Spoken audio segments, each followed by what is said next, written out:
بسم اللہ الرحمن الرحیم۔ السلام علیکم ورحمۃ اللہ وبرکاتہ۔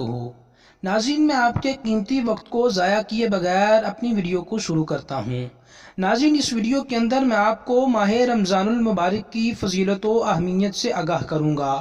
ناظرین، ویسے تو کتب احادیث ماہ رمضان المبارک کی فضیلت و اہمیت سے بڑی بڑی ہیں، لیکن چند ایک احادیث آپ کے سامنے رکھوں گا جس سے انشاءاللہ العزیز اس ماہ رمضان میں آپ کوئی روزہ نہیں چھوڑ سکیں گے۔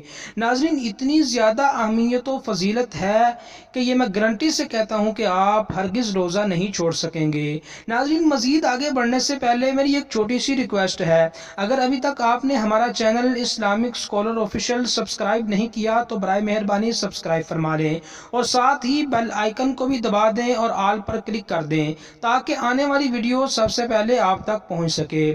ناظرین، حضرت ابو سعید خدری رضی اللہ تعالیٰ عنہ سے روایت ہے کہ حضور اکرم صلی اللہ علیہ وسلم نے ارشاد فرمایا کہ رمضان کے ہر شب و روز میں جہنم کے قیدی چھوڑ دیے جاتے ہیں اور ہر مسلمان کی ہر شب و روز میں ایک دعا ضرور قبول ہوتی ہے۔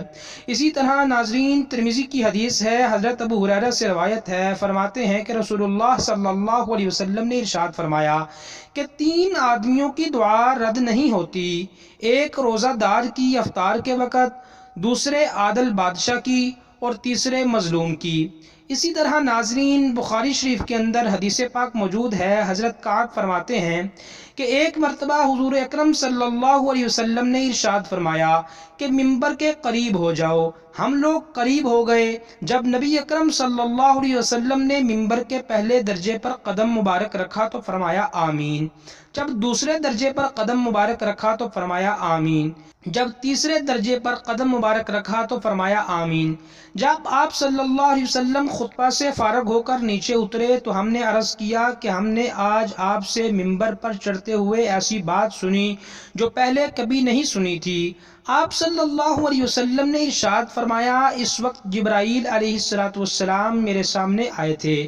جب پہلے درجے پر میں نے قدم رکھا تو انہوں نے کہا، ہلاک ہو وہ شخص جس نے رمضان کا مبارک مہینہ پایا پھر بھی اس کی مغفرت نہ ہو سکی۔ میں نے کہا آمین۔ پھر جب دوسرے درجے پر چڑھا تو انہوں نے کہا، ہلاک ہو وہ شخص جس کے سامنے آپ صلی اللہ علیہ وسلم کا ذکر مبارک ہو اور وہ درود نہ بھیجے۔ میں نے کہا آمین۔ جب میں تیسرے درجے پر چڑھا تو انہوں نے کہا، ہلاک ہو وہ شخص جس کے سامنے اس کے والدین یا ان میں سے کوئی ایک بڑھاپے کو پہنچے اور وہ اس کو جنت میں داخل نہ کرا سکیں۔ میں نے کہا آمین۔ ناظرین، ان چند احادیث سے آپ نے اخذ کر لیا ہوگا کہ ماہ رمضان میں روزہ رکھنے کی کتنی بڑی فضیلت وارد ہوئی ہے۔ ناظرین، اس ویڈیو کو صدقہ جاریہ سمجھ کر اپنے دوستوں کے ساتھ بھی شیئر کریں تاکہ آپ بھی صدقہ جاریہ کے اندر شامل ہو جائیں۔ السلام علیکم ورحمۃ اللہ وبرکاتہ۔